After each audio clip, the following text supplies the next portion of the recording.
Tirumalagiri survey number 157/1 భూ వివాదంలో కేటీఆర్ 2023లోనే 50 కోట్లు కమిషన్ తీసుకుని సీసీఎల్ఏ ద్వారా ప్రైవేటు వ్యక్తులకు ప్రభుత్వ భూమిని దారదత్తం చేశారన్న ఎమ్మెల్యే శ్రీ గణేష్ వ్యాఖ్యలపై కంటోన్మెంట్ బీఆర్ఎస్ నాయకులు తీవ్రస్థాయిలో ధ్వజమెత్తారు.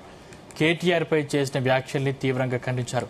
బీఆర్ఎస్ హయాంలోనే కేటీఆర్ కు డబ్బులిచ్చి సీసీఎల్ఏ ద్వారా ప్రైవేటు వ్యక్తులకు అప్పగించి ఉంటే ఇప్పటికే నిర్మాణాలు జరిగేవి కదా అని మన్నే క్రిషాంక్ ప్రశ్నించారు.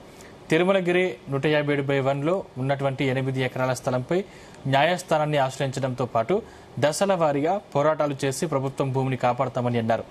ప్రభుత్వ భూములు కాపాడాల్సిన ప్రభుత్వ రెవెన్యూ యంత్రాంగం, ప్రజాప్రతినిధులే అవినీతికి పాల్పడితే పరిస్థితి ఏంటని ప్రశ్నించారు. 5 కోట్లు మంచం కింద పెట్టుకొని దాని మీదనే కూర్చొని ఉన్నాడు ఆయన.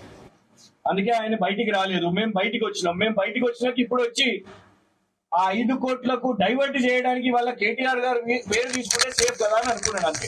డిస్ట్రిక్ట్ కలెక్టర్ గారిని మేము కోరినాం, మీరు ఛాలెంజ్ చేయండి అమ్మా, ప్రభుత్వం ఛాలెంజ్ చేస్తే ఆ మాల్పాని కాలాపాని అన్ని బంద్ అవుతాయి అని డిస్ట్రిక్ట్ కలెక్టర్ గారిని కోరినాం. వారు కూడా సానుకూలంగా ఉన్నారు.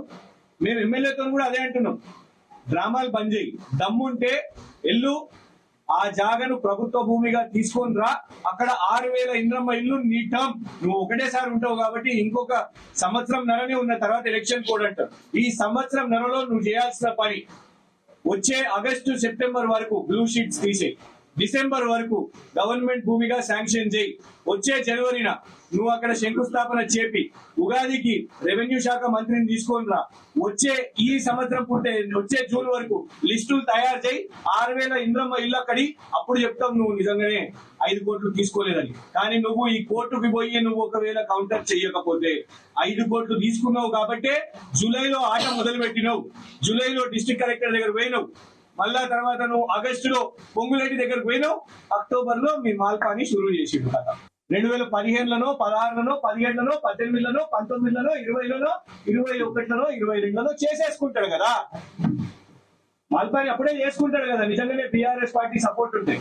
పెట్టుబడిదారులు, ఇన్వెస్టర్స్ ప్రపంచ స్థాయిలో కేటీఆర్ గారు పెట్టుబడులను తీసుకొని వస్తారు కాబట్టి వాటితో సాన్నిధ్యం ఉన్నంత మాత్రాన ప్రభుత్వ భూమిని అప్పచెప్పేస్తారా?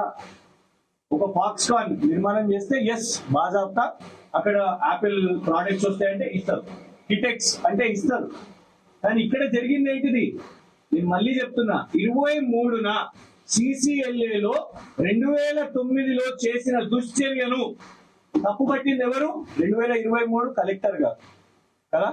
2023 కలెక్టర్ గారు ఎవరు? మరి ఆలోచించండి. ఇందులో పూర్తిగా నవీన్ మిట్టల్ గారు తప్పున్నది, 2009 నుంచే తప్పున్నది.